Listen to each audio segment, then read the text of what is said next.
Muito bem, começa agora o Arena Eleições dentro do novo dia. Hoje é terça-feira, dia 31 de agosto de 2022. Bom. Passamos a régua no dia, não é isso? No mês. No mês, exatamente, no dia ainda não. Estamos a 31 dias do primeiro turno da votação no dia 2 de outubro. A gente tem esse reloginho aqui fazendo a contagem. Ó, aliás, está no nosso site, né, Stephanie? cnn.com.br/eleições, 31 dias.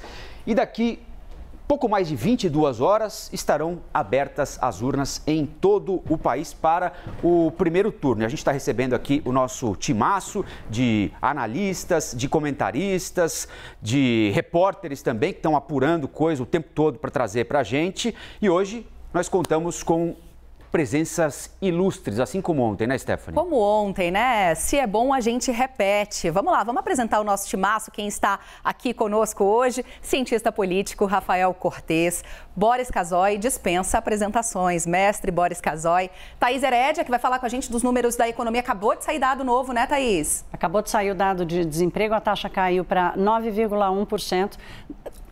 Engasguei, daqui a pouco a gente traz mais detalhes. Thaís Herédia sempre em cima do lance. Tem o pessoal de Brasília também. Vamos botar aqui na tela nosso timaço que chega lá de Brasília, aquela dupla dinâmica que vocês já conhecem, né? Gustavo Uribe, que acaba com todo o spray para garantir esse topete em dia. Basília Rodrigues conosco também. Essa é a dupla lá de Brasília. E tem o pessoal do Rio também, né, Rafa? É isso aí. Leandro Rezende e Fernando Molica, nossos mestres chegando também do Rio de Janeiro. E aqui, no outro telão, no outro ponto do nosso estúdio, na Avenida Paulista, Felipe Nunes, o CEO da Quest, o homem mais procurado no dia. Quem me dera. Para falar sobre a pesquisa que a Quest divulgou hoje e ele, dá licença, Fernando Nakagawa. Também uso bastante laque, não tanto quanto o Uribe, mas... Recordista de correspondências na CNN Brasil.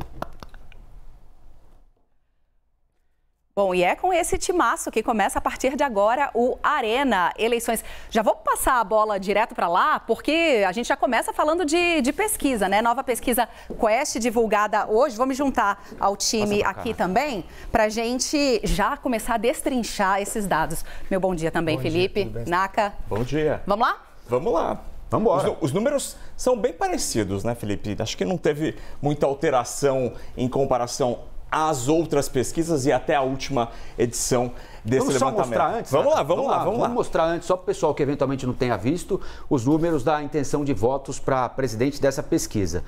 Como é que tá aí, Naka? Então, o ex-presidente Lula lidera com 44%, presidente Bolsonaro segue ali com 32%, Ciro com 8% e Simone Tebet com 3%. Na próxima tela a gente tem os candidatos que estão um pouquinho mais atrás, começando por Pablo Marçal com 1%. Na próxima tela temos aí? Temos aí, Marçal com 1%, Vera Lúcia também, e a partir daí Felipe Dávila, Sofia Manzano, todos com 0%, é uma aparição ali residual. E na próxima tela temos também Roberto Jefferson e Soraya Tronic para terminar a lista dos candidatos. Brancos e nulos, 5%, e indecisos com 6% nesta pesquisa. Pesquisa que está registrada e protocolada na Justiça Eleitoral sob o número BR 00585/2022. 1.000 pessoas ouvidas por vocês. 2.000. 2.000 pessoas, está escrito ali, eu que errei, entre os dias 25 e 28 de agosto, com margem de erro de 2 para mais ou para menos e nível de confiança de 95%. Colombo, parece, Naga, Stephanie, bom dia. Bom dia. Bom dia a todo mundo que está nos assistindo. Obrigado pelo convite, um prazer estar aqui com todos vocês, com esse timaço da CNN. Olha, os números parecem não revelar muita diferença, mas tem uma que eu acho que merece o nosso destaque inicial. A soma do percentual de intenções de voto de todos os candidatos, à exceção de Lula, soma mais do que o percentual de intenção de voto do líder das pesquisas, ou seja, o que mudou nesse mês. A pesquisa Genial Quest esse mês nós tivemos 3 rodadas, no começo de agosto, antes da campanha, no meio de agosto, quando estava prestes a começar a campanha na TV, e agora, já com o tempo, o que a gente mostra é que as chances da eleição ser definida no primeiro turno são agora cada vez menores. Então, se você fosse editor de um jornal, essa seria a manchete? Essa, para mim, é a manchete. Por quê?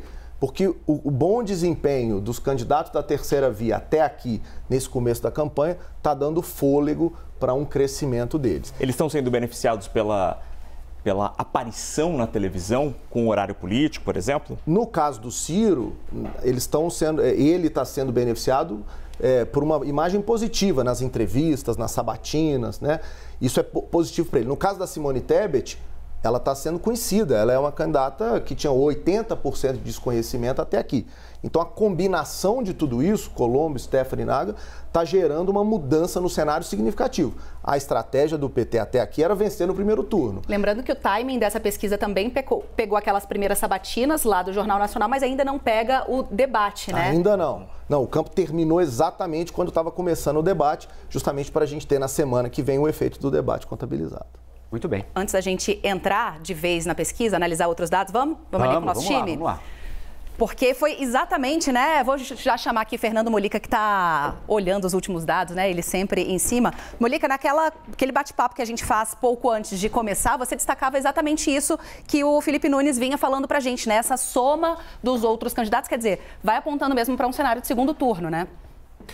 Bom dia, Stephanie. Bom dia a todos. Pois é, eu dei uma olhada aqui na pesquisa, que está muito interessante, é muito detalhada, né? Permite um olhar bem interessante sobre o quadro. E o grande destaque é o tal do outros, no plural. Esse tal de outros eu diria, o grande destaque dessa pesquisa, né? Porque é a soma dos votos, não apenas do Ciro, da Simone, que puxam, né, essa categoria, mas também de outros, dos demais candidatos. Então, essa categoria, na última pesquisa, tinha 10% das intenções de votos. Nessa pesquisa, eles têm 13% das intenções de votos. No Sul, os outros, que recebiam 9% das intenções de voto, na pesquisa, aí, 15 dias, agora tem 14 pontos, pularam de 9 para 14.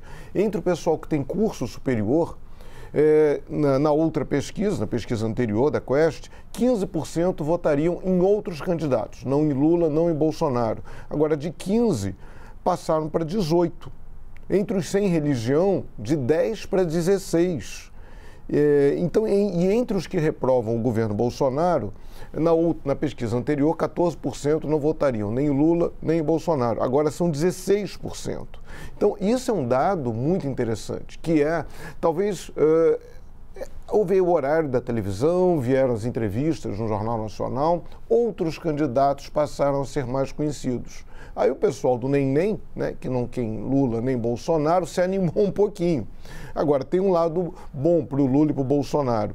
Esse voto em outros é mais inseguro. Entre os que votam no Lula, 76% dizem que não vão mudar o voto. Entre os que escolhem Bolsonaro, 75% dizem que não vão mudar o voto. Eram 78%.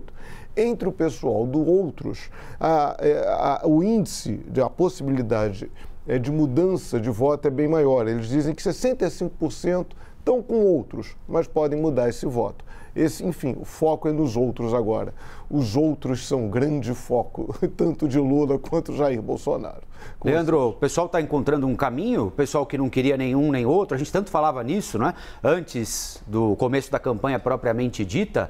Esse pessoal está achando um caminho a ponto de colocar a vida de alguém em risco dos dois favoritos ou não necessariamente? Meu amigo, bom dia. Bom dia, Colombo. Bom dia, Stephanie, para todo mundo com a gente aqui no Arena. Bom, pelo menos eles encontraram uma oportunidade de tentar um caminho, né? Se isso vai mudar o jogo da eleição, a história brasileira mostra que não é bem assim que a banda toca. Essa polarização já está muito consolidada na cabeça do eleitor entre Lula e Bolsonaro. Há um grau de confiança no voto nos dois líderes, né? A Quest está mostrando isso também, que está muito consolidado. Há um cenário de estabilidade, mas, de fato, as novidades da semana passada, começo da campanha na televisão, exposição em TV aberta, começo da propaganda na televisão e no rádio, e isso trouxe aí um respiro, sobretudo, como o Felipe Nunes disse, para o Ciro Gomes, e aí já vou trazer um pouco de repercussão sobre as pesquisas IPEC e Quest, mas aí dados diferentes. Primeiro, né, IPEC, conversando com pessoas do PDT ontem e hoje pela manhã já trocando mensagens, né, há uma avaliação de que tem um dado ali positivo. O Ciro conseguiu aumentar aumentar da pesquisa IPEC para essa recente, né, divulgada na segunda-feira, em 12 pontos percentuais o grau de certeza dos seus eleitores. Agora, olhando para a pesquisa Quest, o que é uma fonte do PDT me passou, é o seguinte, olha, já dá para a gente começar a perceber que do começo do mês de agosto para cá, e isso até o Felipe Nunes destacou já, a pesquisa Quest está mostrando um crescimento de 3 pontos percentuais do Ciro. É pouco? É suficiente para conseguir embolar o meio do campo ali da sucessão, né, da disputa entre Lula e Bolsonaro? Não dá para a gente dizer ainda que o Ciro vai conseguir chegar lá na frente, mas para um candidato que vinha numa estabilidade baixa, 5%, 6%, já é alguma coisa. Para a campanha do PDT, isso já é um efeito do rendimento dele no JN e no debate da Bandeirantes também, desse começo todo de exposição, mais exposição do Ciro. E aí perguntei até para o Carlos Lupe, que é o presidente do PDT, qual que vai ser o tom da campanha do Ciro daqui para frente. Vai tentar focar mais nos ataques ao Bolsonaro ou vai mirar para cima do Lula? A avaliação que ele me fez é a seguinte: ele tem que tirar votos dos dois para tentar se viabilizar de alguma maneira, e existe uma preocupação no PDT do Ciro sair maior ou do mesmo tamanho, pelo menos, que saiu das eleições de 2018, que ele não saia com uma quantidade de votos menor nesse ano do que 4 anos atrás. E aí o que o Lupe me passou em resumo foi o seguinte: ele tem que tirar esses votos, mas tirar esses votos na bola. O que ele quer dizer com tirar na bola? A postagem que o perfil do Ciro Gomes fez, falando que o Lula era uma pessoa que era fraco psicologicamente e fisicamente, isso pegou mal dentro do PDT, inclusive ele tirou essa imagem da sua rede social.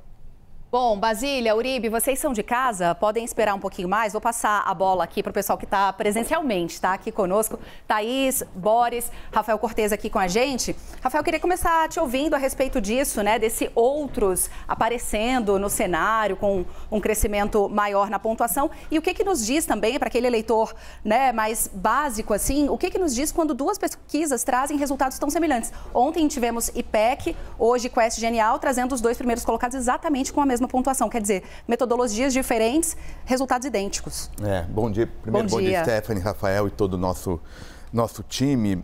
Se a gente pegar a nossa primeira conversa, o primeiro indício, o primeiro indicativo, olha, vai ter segundo turno, ou tem uma chance importante de ter segundo turno. O que, do ponto de vista da candidatura Lula e Bolsonaro, coloca o seguinte desafio, né?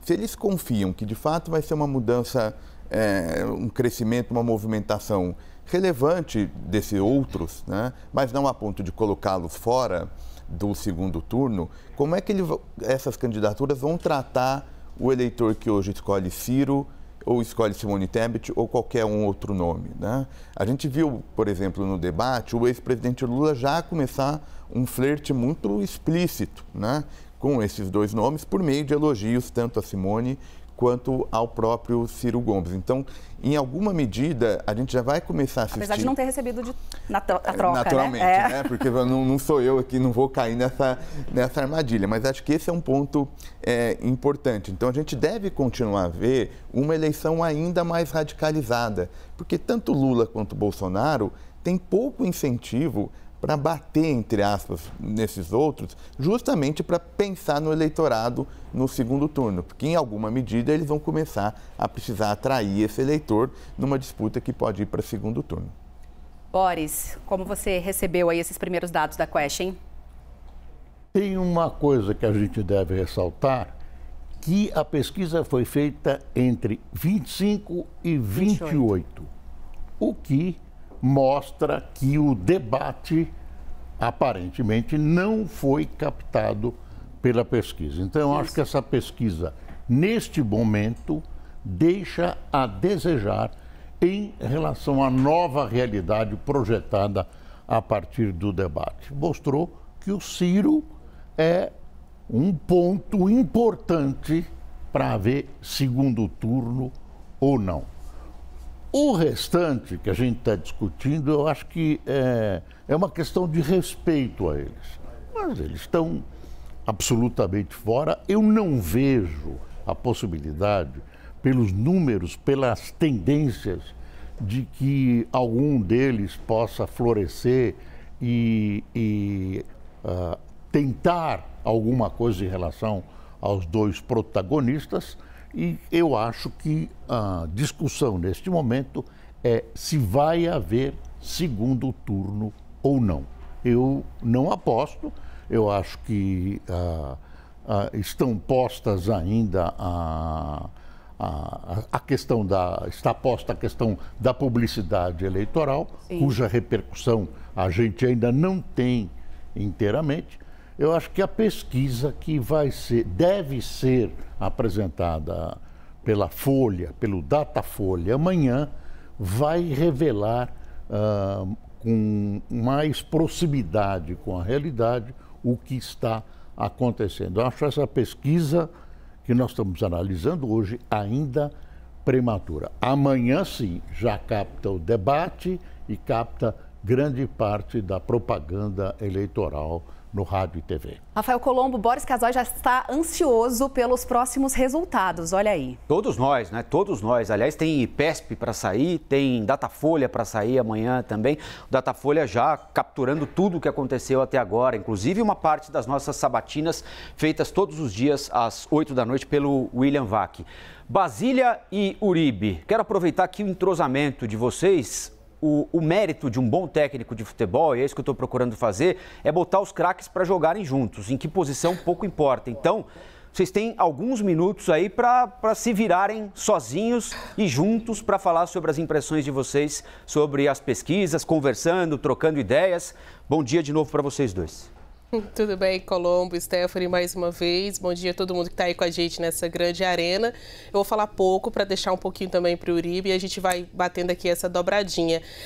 Cada dia sua agonia. Então, essa pesquisa vem mesmo para mostrar quais os efeitos das sabatinas no Jornal Nacional, o início do horário eleitoral.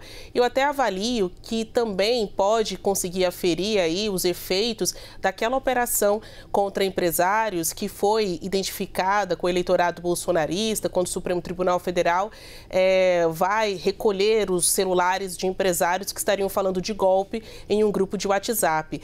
Nessa pesquisa dá para perceber que nada muda quanto à intenção de votos, mas o foco, olhando para a rejeição, mostra que teve uma mexida, pelo menos para Ciro Gomes. Então pode já ser um efeito do rendimento dele na entrevista no Jornal Nacional na semana passada, em que ele conseguiu reduzir a rejeição do eleitorado a ele de 52% para 48% dos votos. Isso vai bem na linha do que eu e o Uribe falamos ontem, quanto às estratégias agora dos principais candidatos, né, em focar na rejeição, no que dá para falar de pior sobre o outro. Então, o tempo das propostas, esse que a gente sempre apela como o mais importante, pode não ser o privilegiado pelas campanhas agora nesta reta final de um mês para a eleição de fato. É aberto o tempo da narrativa, em que um vai falando mal do outro para minar as chances dele se tornar perceptivo junto ao eleitorado. Então aqui a gente vê que a rejeição a Ciro caiu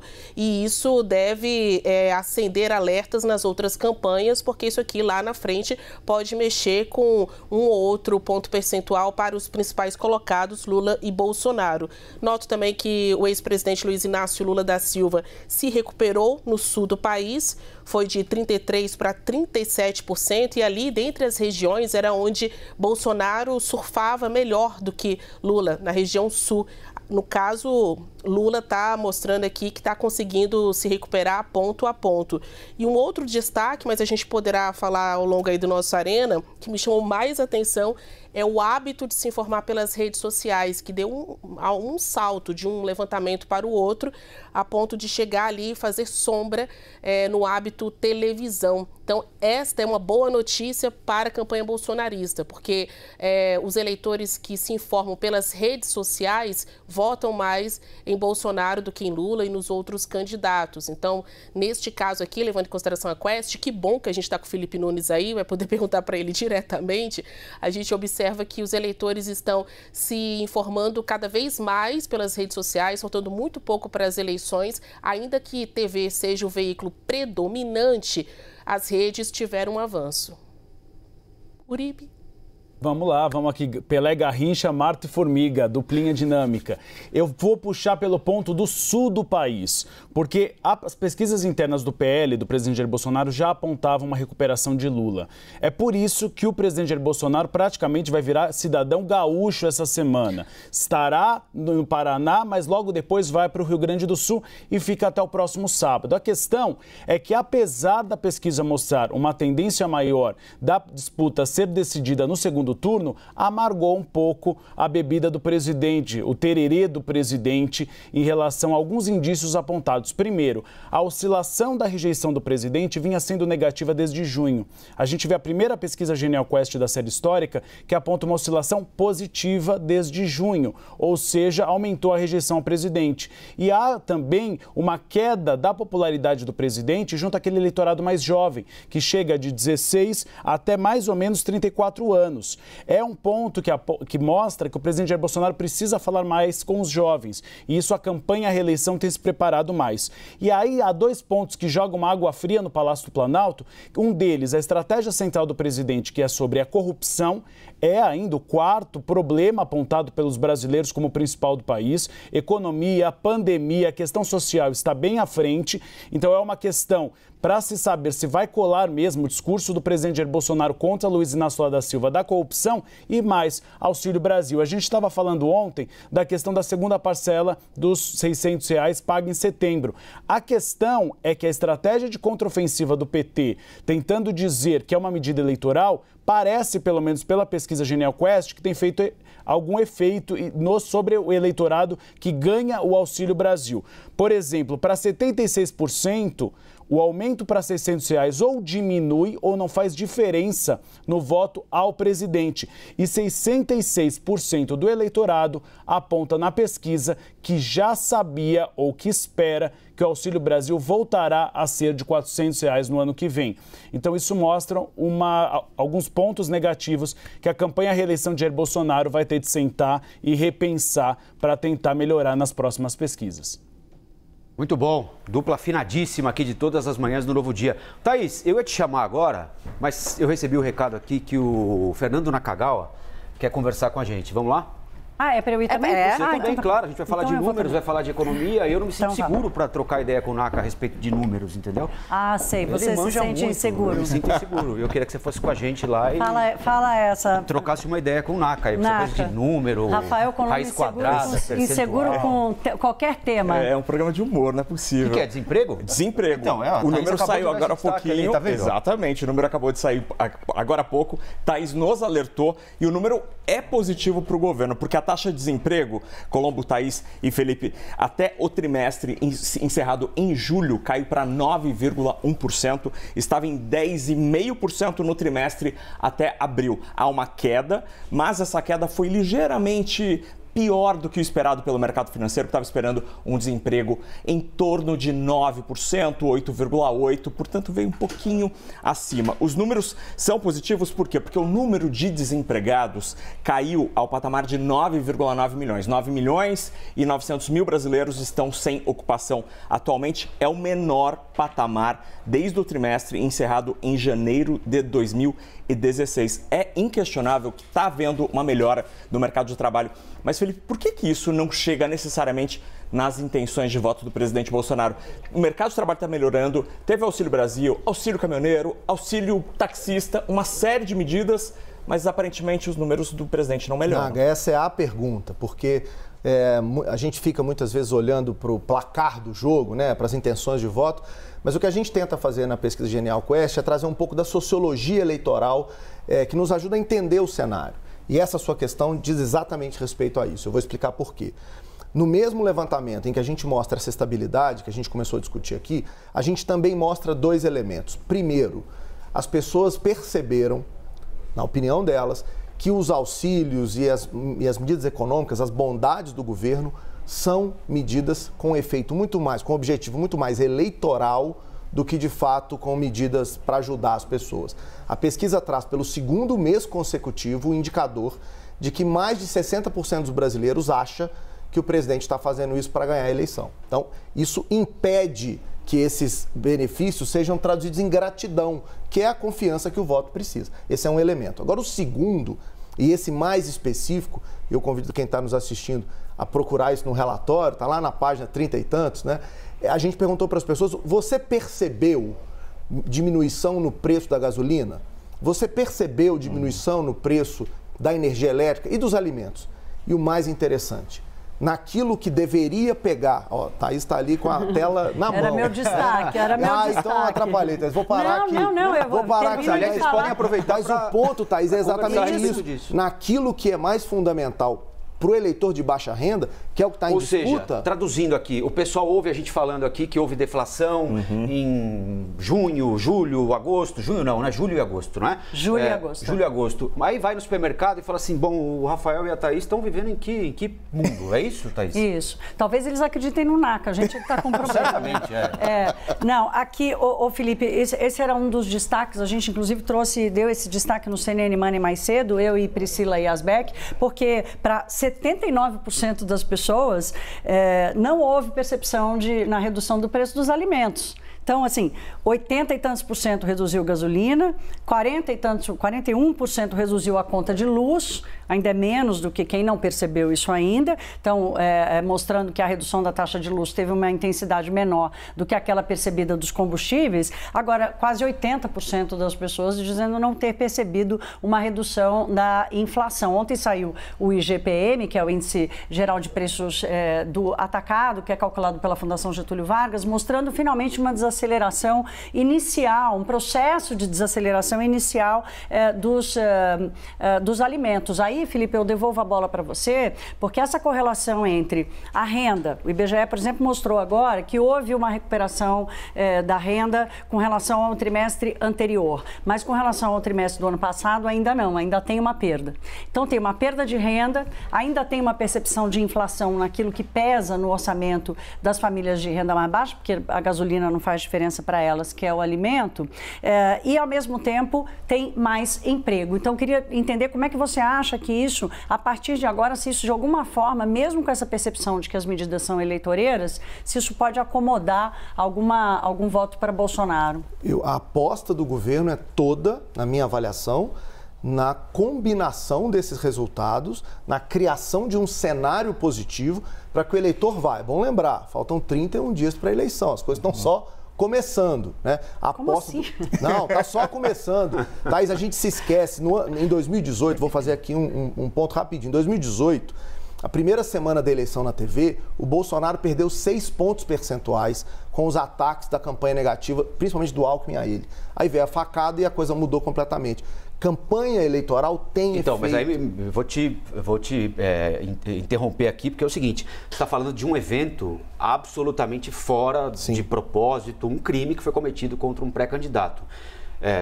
Tomara que as coisas continuem como estão, bem, né? Claro. Embora a gente já tenha tido episódios de violência nesse período eleitoral aqui. Mas para mexer em alguma coisa... ao ponto de alterar o quadro que a gente tem agora, precisa acontecer alguma coisa dessa magnitude, alguma coisa assim absolutamente inesperada, extraordinária? Essa é a minha avaliação. Ou seja, por que eu fui me referir a 2018? Porque o cenário econômico, Thaís, Colombo, Naga, nesse momento, é um cenário favorável ao presidente, claramente. O ambiente está muito favorável. Mas tem um desafio, a imagem do próprio presidente.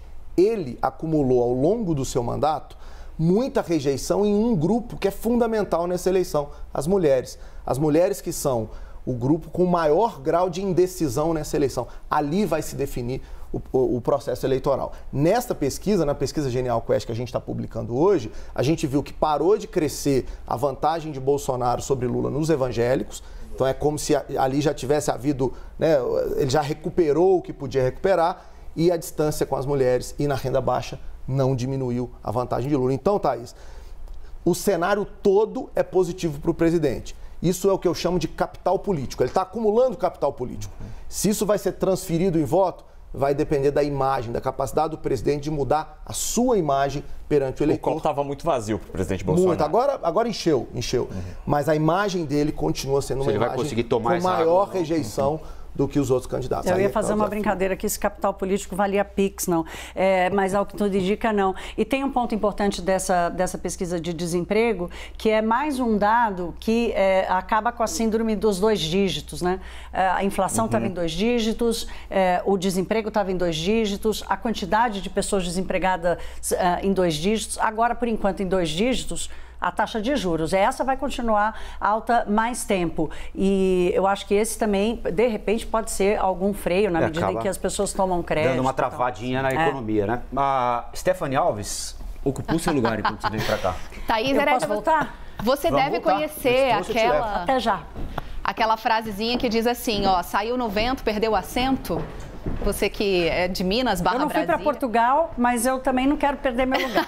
Então vem para cá, minha querida, o assento é todo seu. Mas deixa eu trazer um outro elemento aqui também para a gente, né, jogar aqui pro nosso timaço. Tenho certeza que eles vão conseguir, né? Mentes tão brilhantes, que é a série de sabatinas que nós estamos fazendo aqui na tela da CNN também. Ontem foi a vez do candidato do Novo à presidência, Felipe Dávila, conversar com o William Vac. Ele foi o segundo entrevistado do WW Especial Presidenciáveis. A gente destaca aqui para vocês alguns dos pontos altos dessa entrevista. Uma delas em que ele nega a possibilidade do partido dele apoiar qualquer outro candidato que vá ao segundo turno. Vamos ouvir. Não, de jeito nenhum. Não tem a menor chance do meu partido apoiar nenhuma candidatura. Por uma razão muito simples. Nós somos um partido baseado em valores e princípios. Valores e princípios da defesa do Estado de Direito Democrático, das liberdades individuais, da economia de mercado. E nenhum desses candidatos vão defender esses valores. Nós vamos para a trincheira da luta da democracia. Bom, falando em segundo turno, vou jogar a bola aqui de novo para o Rafael Cortez. É possível, Rafael Cortez, o Novo não apoiar nenhum outro candidato, nenhuma candidatura que vá para segundo turno? Faz sentido essa afirmação do Felipe Dávila ou é daquelas que a gente vai exibir aqui dizendo, olha... Não, acho que faz todo sentido, né? O Novo tem um discurso, tanto do ponto de vista político, mas acho que especialmente econômico, que colocam sob essa ótica Lula e Bolsonaro mais ou menos no mesmo barco, né? E acho que então a tendência de fato é essa. A gente olha o comportamento político não só do Luiz Felipe, mas de todos os outros candidatos do Novo ao redor do país, é sempre muito forte a oposição, seja Lula, seja Bolsonaro. Então, de fato, mesmo olhando regionalmente, não faz sentido um apoio mais explícito. O que acho que é importante é a gente pensar em que medida essa fala do Novo é uma fala específica ou, eventualmente, os outros candidatos que não forem a esse provável segundo turno, como é que eles vão se posicionar. Então, acho que vale uma reflexão tanto para Ciro quanto para Simone Tebet. Porque, ao fim e ao cabo, se ninguém se posicionar, fazer essa escolha na polarização, tem uma tendência disso facilitar a vida do Lula, que deve chegar ao final do primeiro turno em primeiro lugar, e aí os candidatos não vão, digamos, ajudar o eleitor a se definir. O eleitor vai ter que se definir de forma mais espontânea se repetir essa neutralidade entre aqueles que não forem para o segundo turno. Essa é o tipo de manifestação também, né, Boris, que marca uma posição, olha, não vem para o meu lado que essa paquera não cola. Eu acho que ele está apostando no futuro, num futuro distante. Ele sabia que não ia ganhar a eleição, sabia que ia ficar mal colocado nas pesquisas, mas ele aposta num quadro diferente de comportamento da economia, um quadro diferente em termos éticos. Quer dizer, ele está jogando para o futuro. Eu acho que ele derruba todo esse posicionamento dele, que é uma promessa do diferente, se ele aderir a qualquer candidatura no segundo turno. A não ser que ele queira praticar um suicídio político, ele deve se manter absolutamente distante de qualquer candidato no segundo turno. Bom, e aí, né, Rafael Colombo, joga para quem você quiser, tem também isso dos principais candidatos, né, os principais polos até aqui, deixa eu chegar mais pertinho de você, os principais polos até aqui estarem nessa característica de brigar por votos entre si, né, um tentando tirar votos do outro, e aí nisso há uma aposta de que eles vão partir para briga mesmo, né, assim, para tentar aumentar o nível de rejeição entre os eleitores do adversário. É isso aí. Bom, e, né? Cá entre nós, né? O apoio do Novo, existindo ou não existindo, cá entre nós, do ponto de vista eleitoral político, não vai fazer grande diferença assim para ninguém, né? O fato é esse, 1% dos votos e um partido muito alinhado ao bolsonarismo, né? Especialmente nas pautas econômicas, como o professor Cortez lembrou aqui. Tem gente que diz que é o bolsonarismo com grife, né? Deixa eu conversar com a Basília e com o Uribe, porque eu quero saber de vocês se vocês conseguiram apurar alguma coisa, capturar alguma impressão sobre um dado levantado pelo Felipe ali, que é o seguinte: por que é que a avaliação do governo está melhorando em região, em gênero, em idade, em faixa salarial, e o presidente não capitaliza isso? Parece uma coisa descolada, o governo e o presidente. Vocês têm alguma coisa a respeito disso? A questão ali é bem pessoal, né?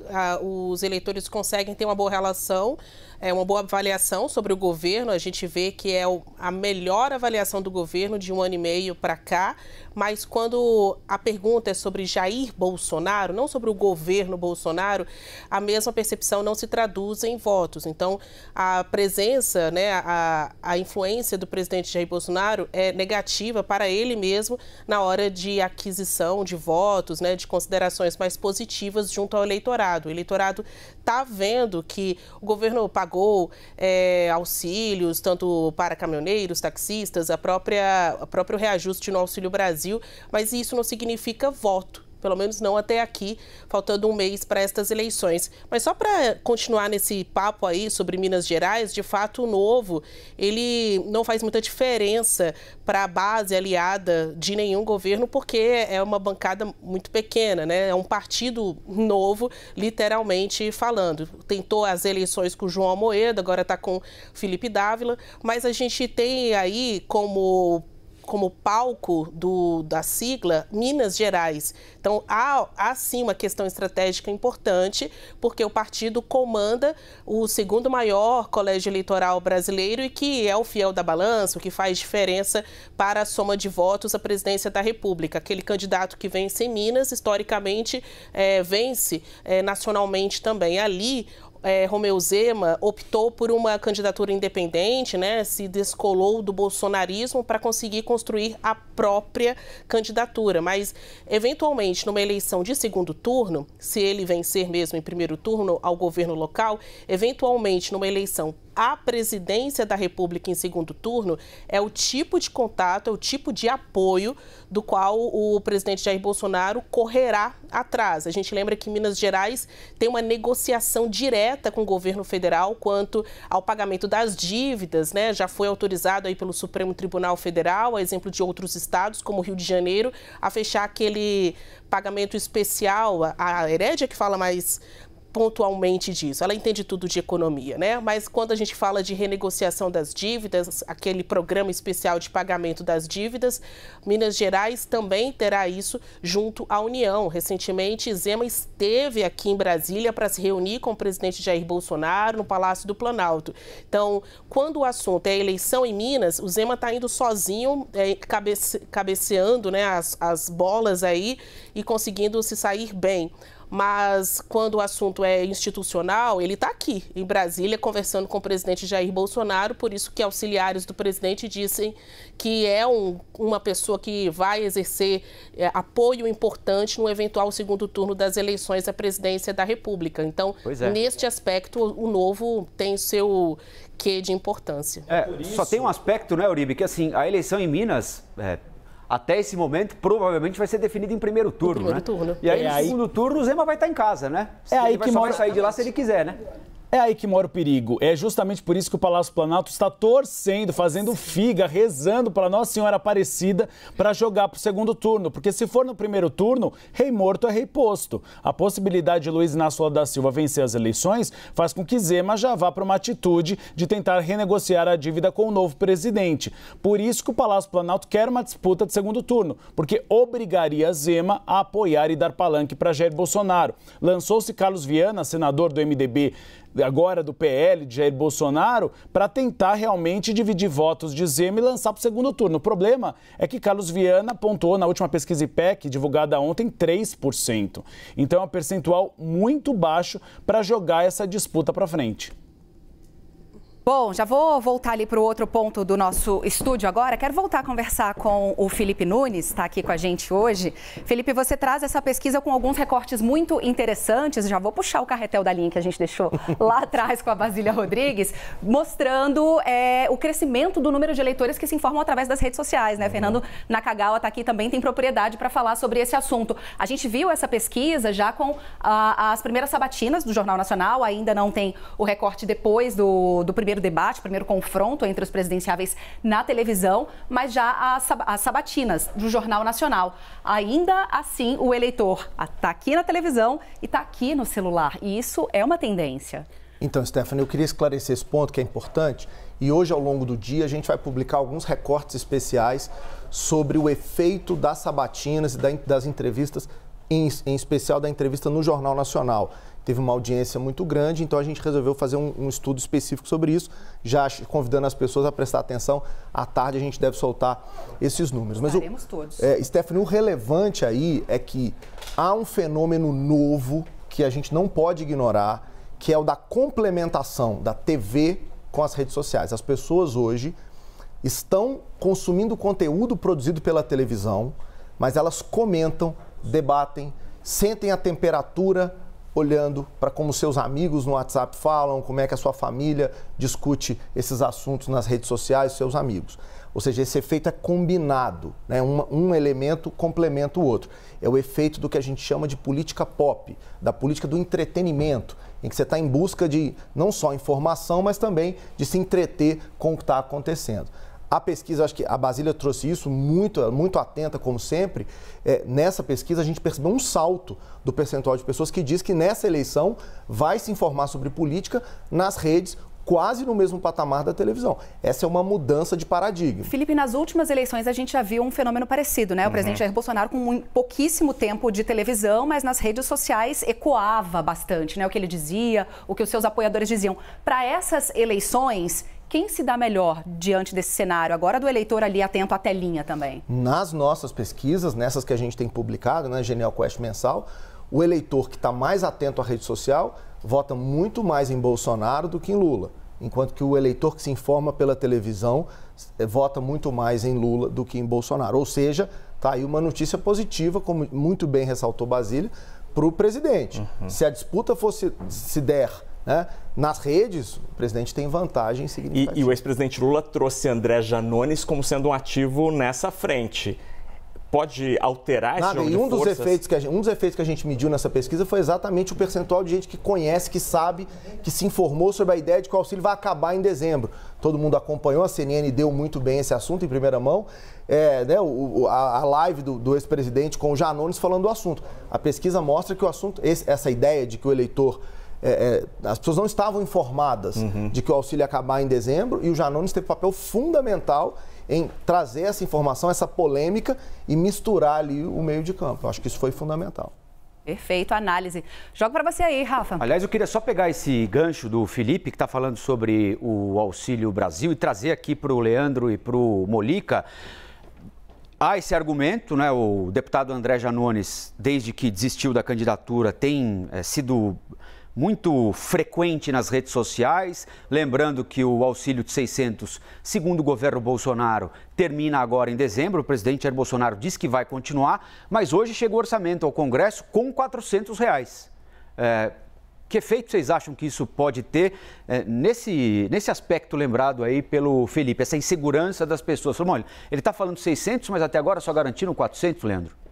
Olha, Colombo, a gente tem o presidente Jair Bolsonaro agora se esforçando para dizer que dá para conversar com o Congresso e ajeitar para colocar R$600 a partir do ano que vem. Mas é um efeito que a gente percebe, o presidente Jair Bolsonaro tem batido muito nessa tecla de que não vai acabar com o auxílio de R$600 e é um efeito, acho que como o Naka colocou, da entrada do Janones. E até tem um dado que dá para uma dimensão disso, né? Tem um dado da pesquisa Quest de hoje, porque foi perguntado sobre a responsabilidade do aumento de R$400 para R$600. E quando a gente olha para a pesquisa anterior, de 15 dias atrás, o presidente Jair Bolsonaro era apontado ali por 57% dos entrevistados como responsável por esse aumento. A pesquisa de hoje mostra que esse número caiu para 51% e há um crescimento do número de pessoas que apontam o Congresso Nacional como responsável por aumentar o auxílio para R$600. Sai de 9% para 16%. Me parece que pode ser um efeito da entrada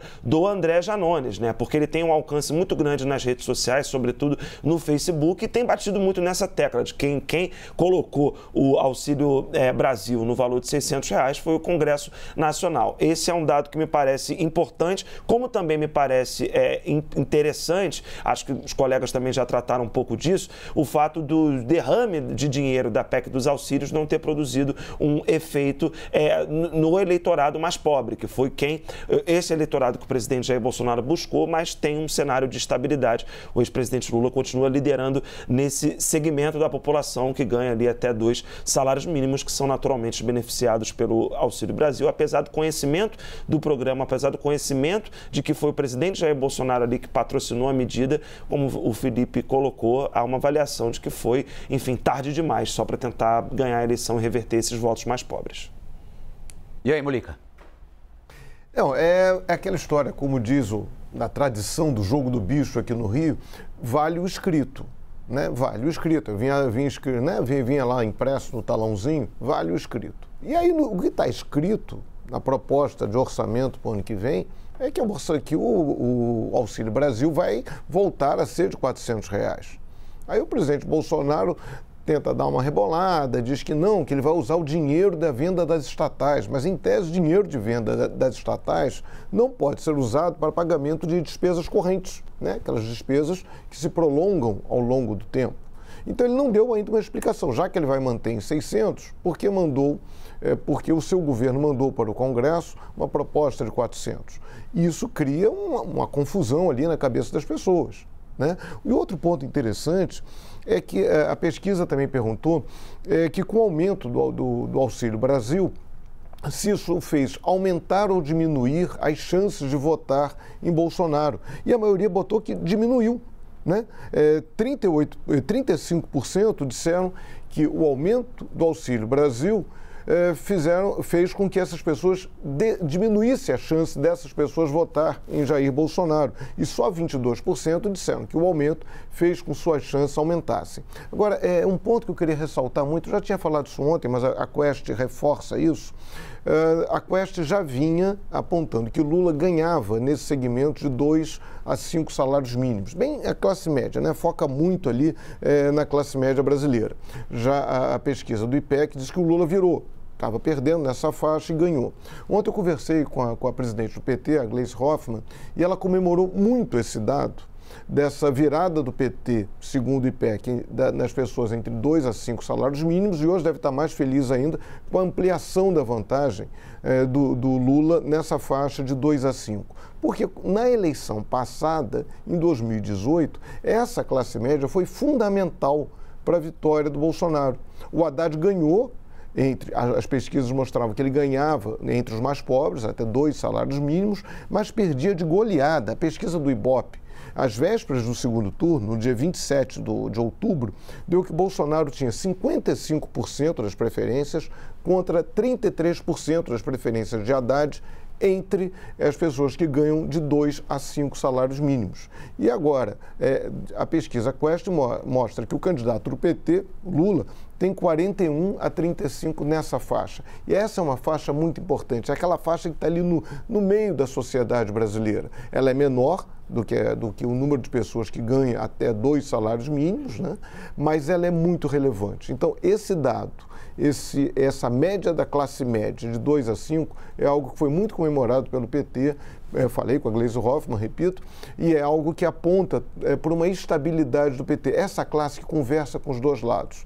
Essa classe média que conversa com os mais ricos e muitas vezes recebe uma influência dos mais ricos, mas também conversa muito com os mais pobres. É um fator de estabilidade visto pela campanha do PT. Com vocês. Agora, aqui no Arena, a gente tem informação, tem opinião, tem análise, contextualização e tem muito bastidor também. Eu sei que o Uribe tem bastidor a respeito do auxílio emergencial, do envio do orçamento prevendo R$ 400 para o ano que vem pelo governo Bolsonaro. O que é que você tem para a gente, Uribe? Olha, tá saindo até fumacinha no Ministério da Economia, porque estão quebrando a cabeça para tentar fazer algum tipo de sinalização de que o governo federal não desistiu do Auxílio Brasil de R$ 600. Agora a questão é estar no papel, estar na lei orçamentária anual, que será enviada hoje, ou apenas no discurso. Foi marcada, então, uma entrevista coletiva com técnicos do Ministério da Economia para tarde, durante o envio da LOA. E aí a questão é, se no texto da LOA mantém os 400, que essa é a tendência, porque o impacto para 600 seria de mais ou menos 60 bilhões. E Esteves Colnago, que é o secretário do Tesouro Nacional, já disse, não há espaço orçamentário neste momento. Mas os técnicos do Ministério da Economia agora tentam sinalizar no próprio texto da LOA que, caso haja espaço orçamentário, receitas extras, aumento de arrecadação, como disse o Molica, as desestatizações ou até mesmo a possibilidade de vinculá-la a uma reforma tributária, que há uma predisposição do governo federal de conseguir chegar a R$ 600. Então, a grande ideia agora, neste momento, é tentar combinar com os russos, ou seja, tentar dar uma sinalização para a população, já que o governo federal tem perdido a queda de braço de convencer a população mais carente de que o benefício será de R$ 600, de que a promessa não foi rompida. Mesmo que você mantenha os R$ 400 previstos na LOA, o texto pode indicar no seu início que há uma predisposição. Se não tiver no texto, pelo menos na entrevista à imprensa destes secretários do Ministério da Economia. A questão é que o PT já está preparado para dizer que uma coisa é o discurso, outra coisa é o texto da LOA. E a tendência é que o texto da LOA mantenha os R$ 400. Uma preocupação entre os analistas do mercado também, e é interessante porque há uma trégua do mercado que já entendeu que durante esse período eleitoral não vai aparecer nenhum projeto detalhado de como o governo que vencer, o presidente que vencer a eleição, vai pagar, porque para Lula o desafio é o mesmo. A diferença é que o presidente Bolsonaro, no cargo de presidente, tem que seguir a lei. O teto de gastos está furado, está bambo, está enfraquecido, mas ele continua valendo. A lei de responsabilidade fiscal, que impede a criação de uma despesa se não tiver uma receita garantida, também está valendo. Então, a tentativa de colocar uma mensagem ali quase que lateral ao documento é um pouco para desviar essa institucionalidade que não pode ser quebrada de um ano para outro. Aliás, é vantagem para o presidente que concorre à reeleição usar a máquina a seu favor e é desvantagem ter que promover a aprovação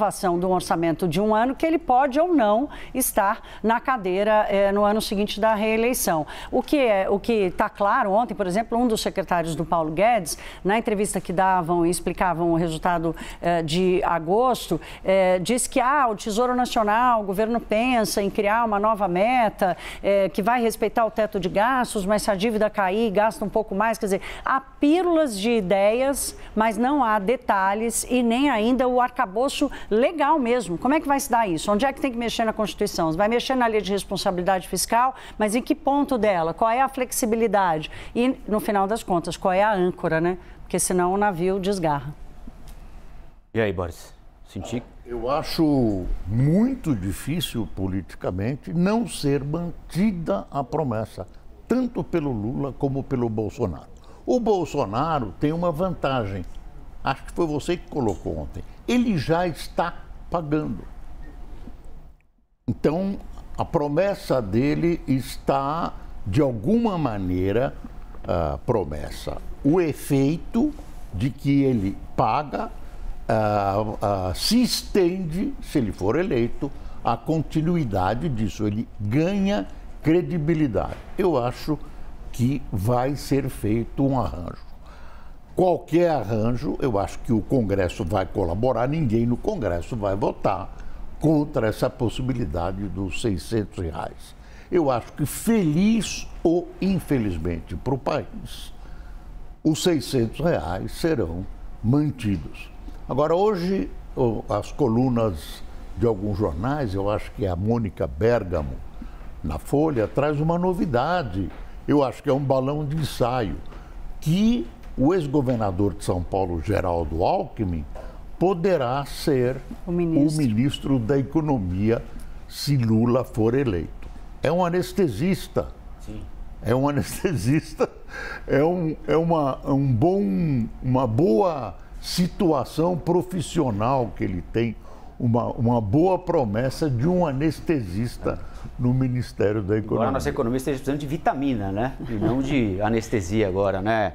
Boris, daqui a pouquinho a gente volta para falar mais com o professor Rafael Cortez também, porque a Stephanie está chamando lá no outro canto da nossa arena aqui. Boris Casoy arrancando sorrisos aqui do nosso time com essa análise pontual. Uma coisa interessante, Stephanie, é que no mercado financeiro, muita gente de fato está trabalhando com essa hipótese de, em caso de vitória do ex-presidente Lula, o ministro da Economia, ou ministro da Fazenda, como era no governo do PT, já foi, né? Seria um político. Há muita gente que está com este cenário, essa possibilidade. Bom, Nakagawa trazendo aí também a visão do mercado. A gente vem falando da pesquisa Quest, que foi divulgada hoje, né? Trouxemos aí para você o cenário em primeiro turno, mas, Felipe, me corrija se estiver errada, vai apontando uma tendência maior para segundo turno agora, né? Então a gente já traz também os cenários. Vamos trazer antes os dados da pesquisa para segundo turno. Olha só, aqui na tela pra gente, o ex-presidente Lula, do PT, tem 51% das intenções de voto em segundo turno. O presidente Jair Bolsonaro aparece com 37%.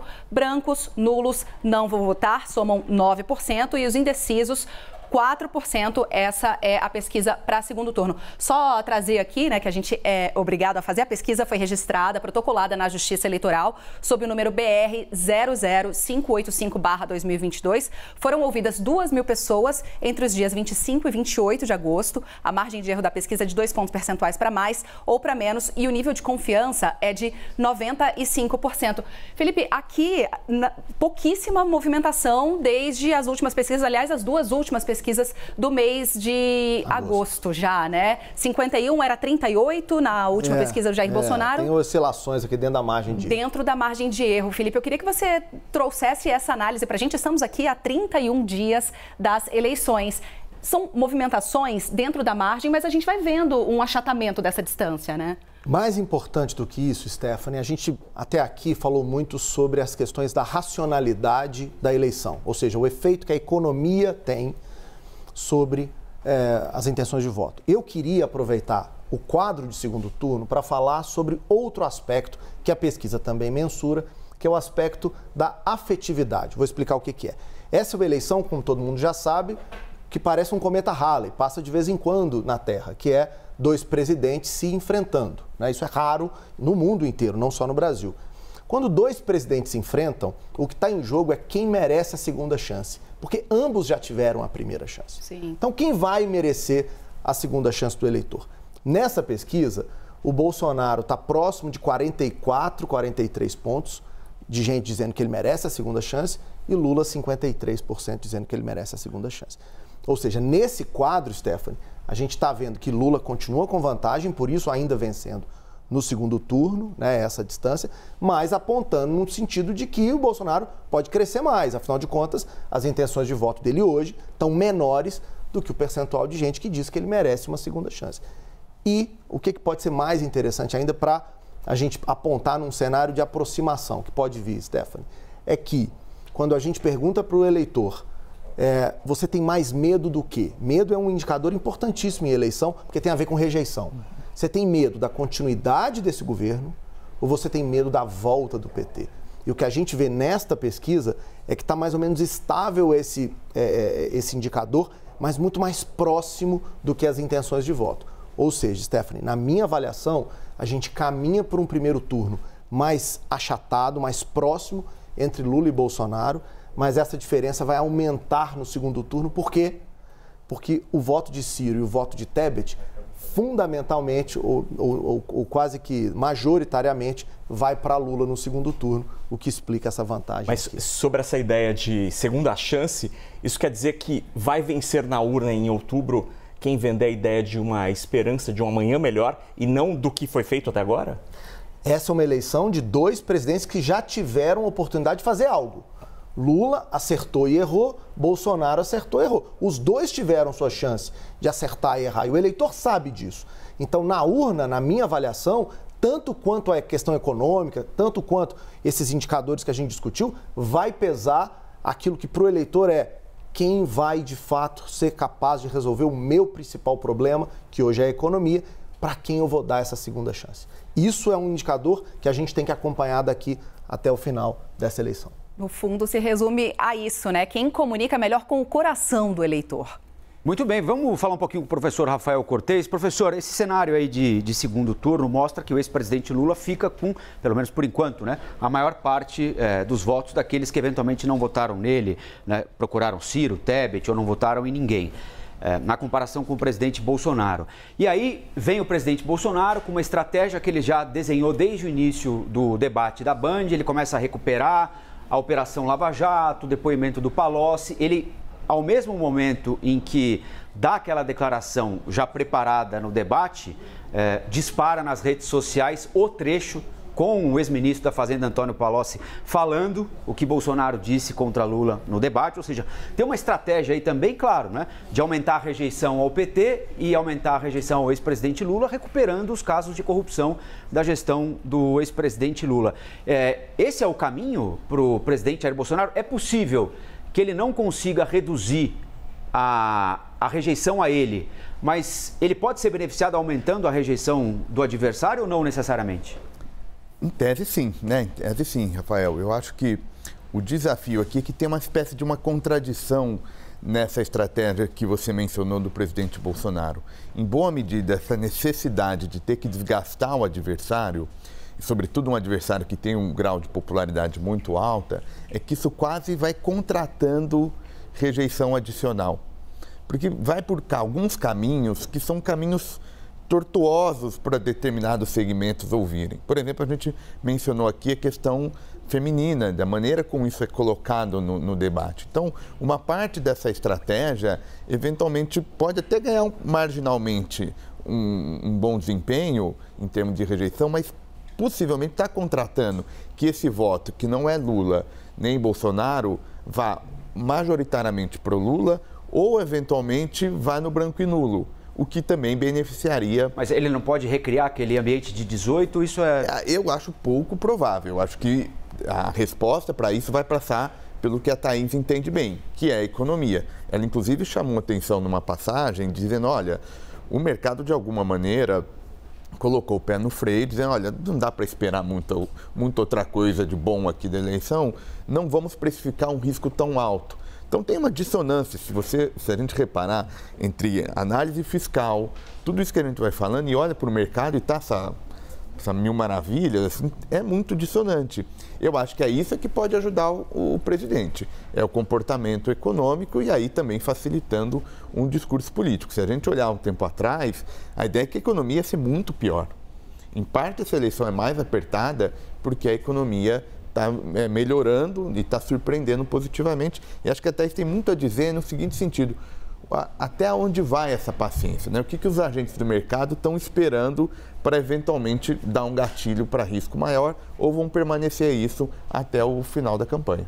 Acho que tem um pouco do que já está contratado, viu, Rafael? Já está contratado que o arcabouço fiscal vai ter que mudar, né? E já está precificado que a melhora fiscal, a melhora da economia, o fim da síndrome dos 2 dígitos, está garantido para 2022, não está garantido para 2023, né? Só olhar o que está acontecendo, essa câmera aqui, só olhar o que está acontecendo com a previsão para o crescimento da economia, por exemplo, 2% para esse ano e menos de 0,5% para o ano que vem. Então, Então, diante de uma incerteza global tão grande, porque o mercado brasileiro tem andado muito colado ao que está acontecendo lá fora, acho que tem uma busca do equilíbrio aí entre o que é razoável esperar para tomar risco agora no Brasil, enquanto tem uma incerteza muito grande lá fora, inclusive com aumento de custo de capital lá, e como cobrar no dia seguinte, como cobrar do novo governo, do novo presidente, qual vai ser a medida. O que já está contratado é que o arcabouço atual não vai funcionar mais.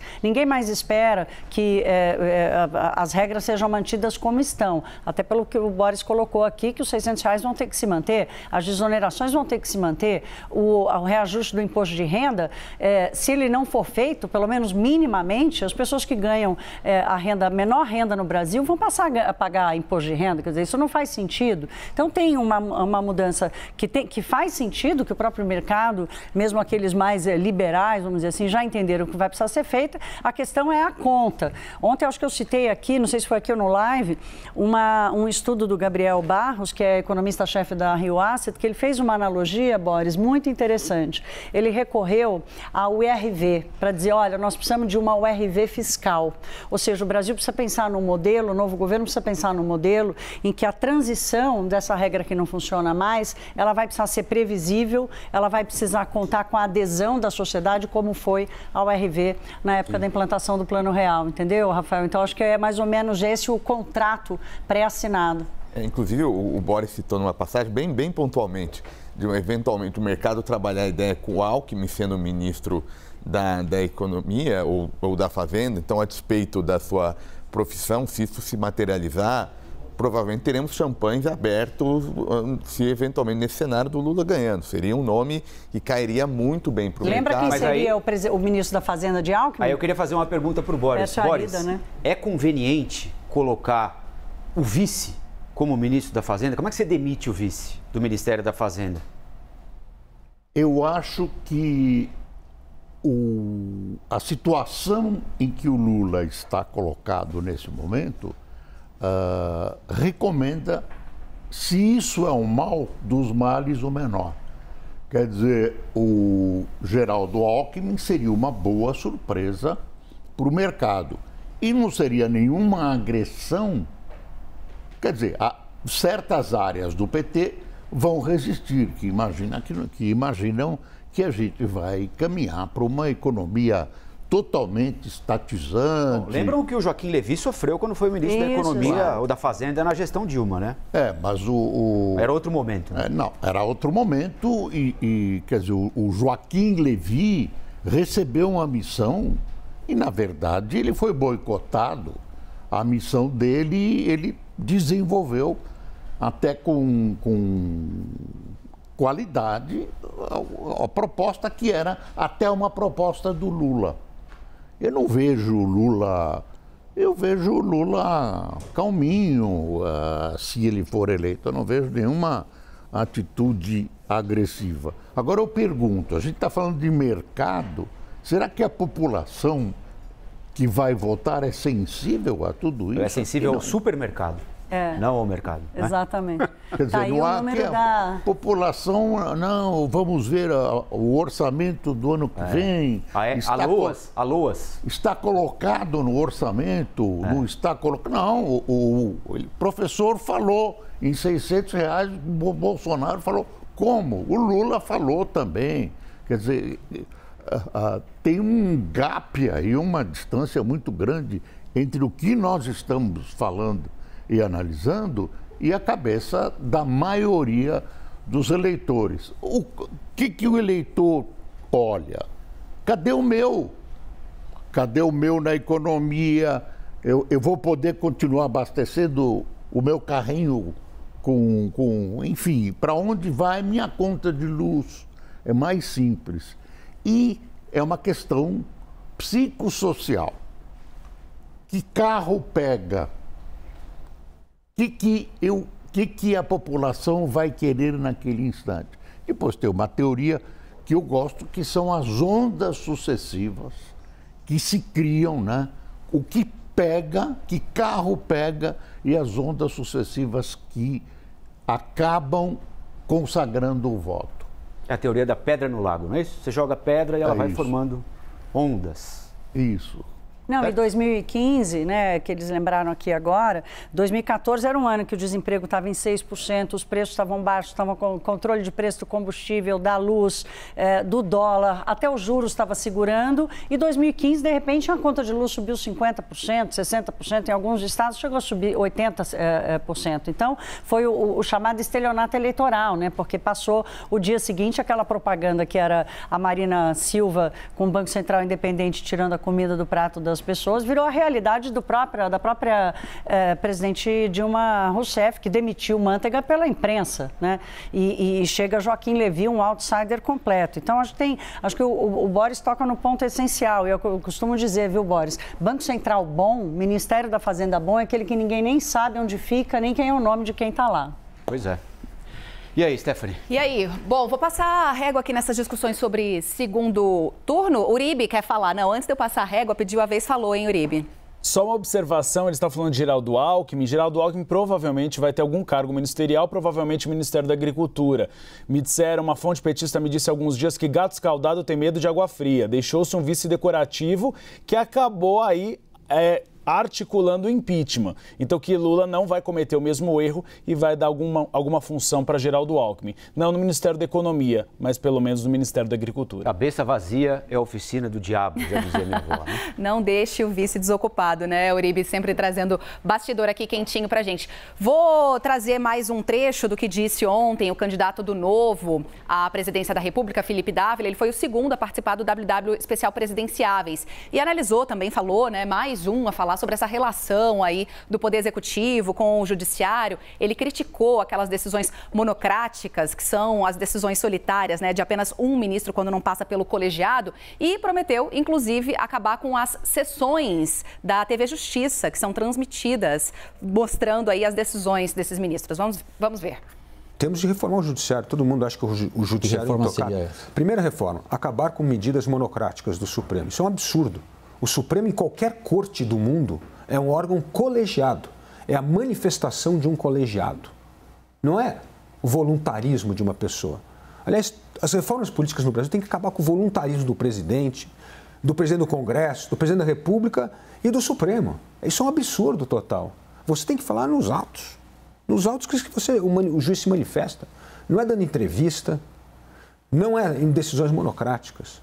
Então, primeira coisa. Segunda coisa... Proibiria a TV Justiça? Eu acho um absurdo. Eu acho um absurdo total.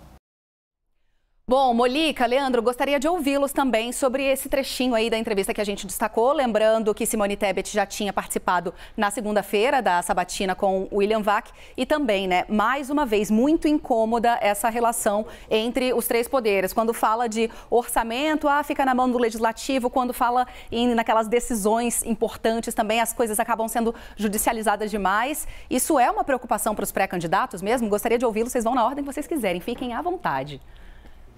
Bem, eu que sou mais velho, então vou eu. Eu ia passar para o Leandro, mas ia demorar muito, mas vamos lá. Um pouco mais velho, na margem de erro. O que a Simone Tebet falou foi interessante, essa ideia de estabelecer um mandato para ministros do Supremo Tribunal Federal, né? Ela frisou muito esse ponto, e esse ponto também que o Felipe Dávila citou. O Supremo, em tese, ele deveria ser uma corte constitucional. E ele acaba fazendo, como foi o caso do Mensalão, né, julgamentos, fazendo um processo, cuidando e para todo o resto da análise de questões constitucionais. Então, quando você trata de um julgamento que tem réus com direito à prerrogativa de foro, e a prerrogativa de foro joga para o Supremo Tribunal Federal, você praticamente paralisa os trabalhos do Supremo para julgar um caso, que não é especialidade, não é a cancha, né? Não é o campo de jogo ideal para aqueles ministros. Imagina, jogar...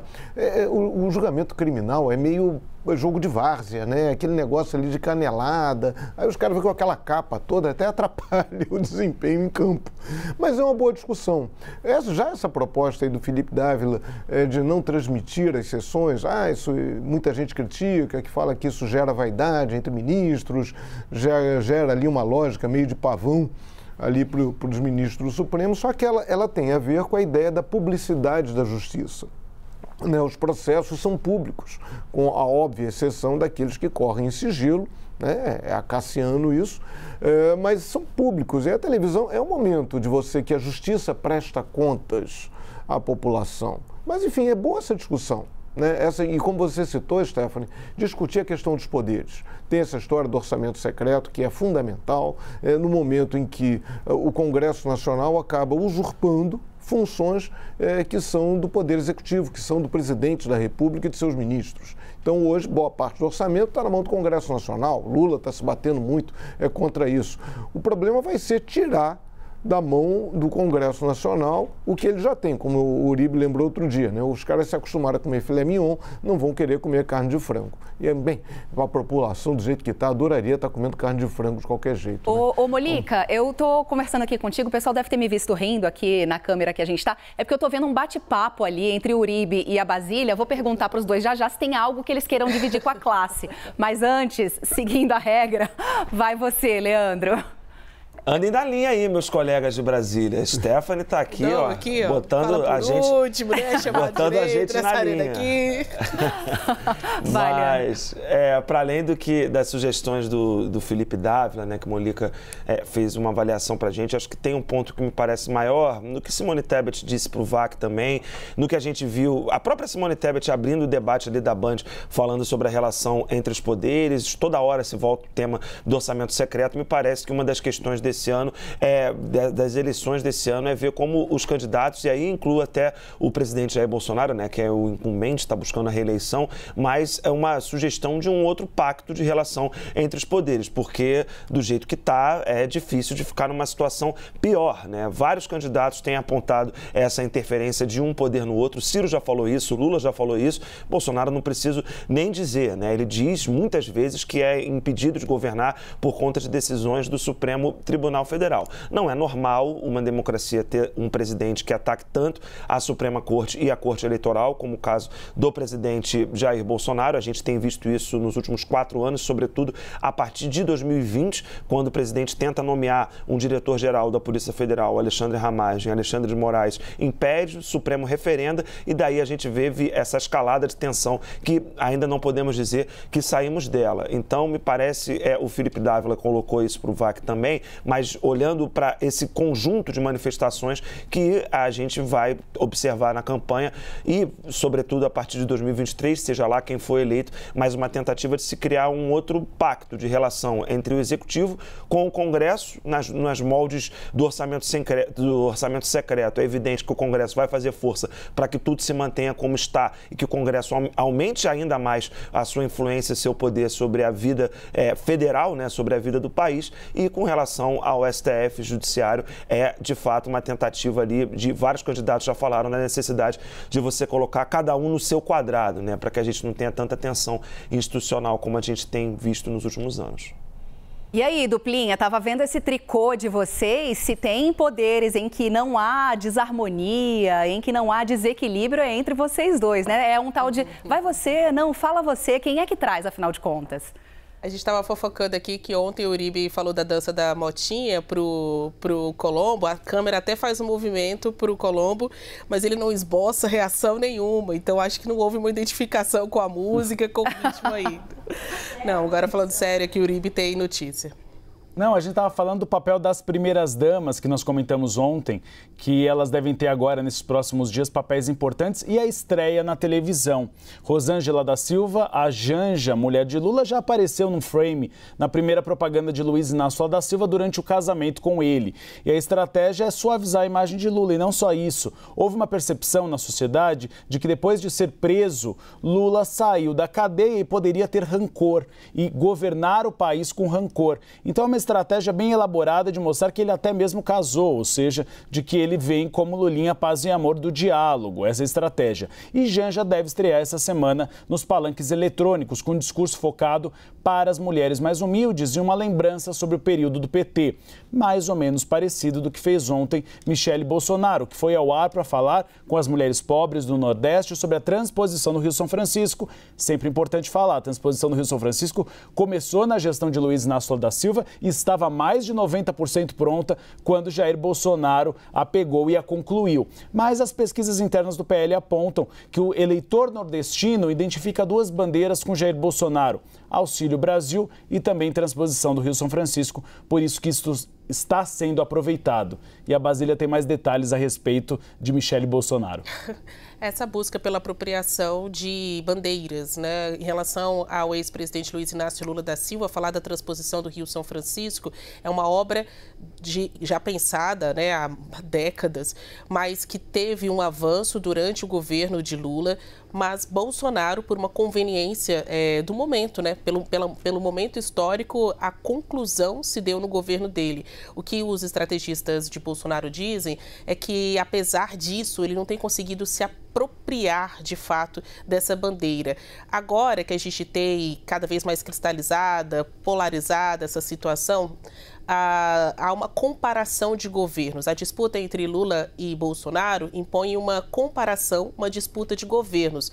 O que eles fizeram, tanto Lula quanto Bolsonaro, não é exatamente o que eles irão fazer a partir de 2023, claro, com exceção aí do Auxílio Brasil, que é a pauta quente do momento. Sobre a participação de Michele Bolsonaro, que ontem começou a aparecer, né, aí nas inserções, a gente destacou isso aqui no nosso Arena Eleições. Isso deve se repetir. Foi só a primeira inserção em que, num frame muito rápido, poucos segundos, ela conseguiu linkar o assunto transposição do Rio São Francisco com independência das mulheres, aquela mulher que pode trabalhar, que pode estudar e que é percebida também pelo governo de Jair Bolsonaro. Está aí uma bandeira com a qual o governo não consegue dialogar e muito menos se apropriar delas, políticas femininas, as políticas feitas para as mulheres. E só uma constatação, Colombo, que é a diferença com Simone Tebet, e esse é o problema do machismo estrutural no Brasil. O MDB até pensou em colocar o marido de Simone Tebet, mas há uma avaliação interna que uma mulher candidata a presidente que aparece ao lado do seu marido pode se mostrar fraca ou não capaz de gerir o país. Isso mostra como o Brasil ainda está atrasado nessa mentalidade, porque Hillary Clinton, por exemplo, aparecia ao lado de Bill Clinton. A gente teve Angela Merkel também, que aparecia na Alemanha ao lado do marido. Mas no Brasil ainda há uma avaliação de que uma candidata mulher que aparece ao lado do homem pode mostrar fraqueza e não força. Há mais de 10 anos, há mais eleitoras do que eleitores aqui no Brasil. Então, há mais de 10 anos, para todas estas campanhas, falar do público feminino é algo importante. Só que a gente chega agora em 2022 e ainda tem candidato reeditando o bordão do Paz e Amor. Seja Lula, Ciro Gomes ou o próprio Bolsonaro, acho que não dá, essa não cola mais. O que cola é o bastidor que o Leandro Rezende vai trazer para a gente aqui agora sobre a campanha do Ciro, né, Leandro? Vamos lá, Colombo. O que a gente tem de novidade da campanha do Ciro é de que há muito claro dentro ali do comando de campanha de que os ataques precisam ser para Lula e para Bolsonaro, né? O Ciro precisa ficar se alternando disso, porque para poder crescer nas intenções de voto, ele precisa tirar votos dos dois que estão à frente dele. Mas há uma avaliação de que o Ciro, pessoalmente, errou no tom ao colocar uma imagem do ex-presidente Lula no debate da Bandeirantes, uma imagem ali sugerindo que o Lula não teria capacidades físicas para enfrentar o presidente Jair Bolsonaro. Essa imagem foi postada logo depois do debate da Bandeirantes, foi retirada do ar. Eu conversei com gente do PDT sobre isso. A avaliação interna não foi boa. Carlos Lupe, presidente da Legenda, me disse que a procura por esses votos que sejam de Lula e Bolsonaro, tentar reverter esses votos, que é uma tarefa difícil, mas os dados mostram que tem um eleitor ali que não está, é um número bastante reduzido, mas é um eleitor que está dizendo que vota no Lula ou no Bolsonaro, mas não é tão certo desse voto. Então, a busca por esse eleitor, Colombo, ela precisa ser na bola, foi o que me explicou o Carlos Lupe, ou seja, evitar esse tipo de ataque colocado pelo Ciro na sua rede social, inclusive retirou do ar por conta disso.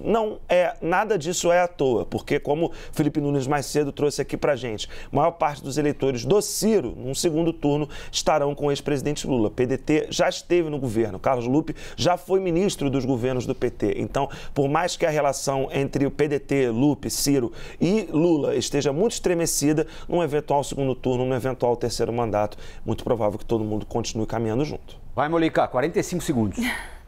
Não, rápido, é só um detalhe. Primeiro, quando a gente fala em crescimento, eu até toquei nesse ponto aqui dos outros, tem uma questão nessa eleição que é muito fundamental. Lula e Bolsonaro são pessoas, são políticos que despertam muitas paixões. Então é muito improvável. Então você tem núcleos muito duros, tanto de lulistas quanto de bolsonaristas. Esses núcleos têm algo, claro, de racional, mas muito emocional.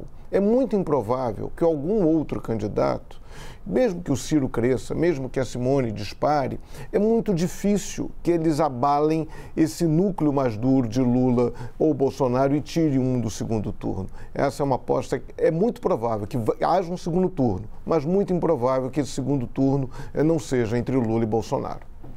45 segundos, só faltou o meu nome a Enéas para ganhar uma vaga no Partido Nanico e concorrer em 2026, já com o voto o meu. Minha gente, vamos ficando por aqui. Mais uma vez, obrigado a todos. Amanhã estaremos de volta, um novo dia, 6h30 da manhã, o Arena a partir das 9, com todo o nosso timaço de analistas, comentaristas e repórteres com informação, análise, pesquisa, agenda dos candidatos e muito bastidor também.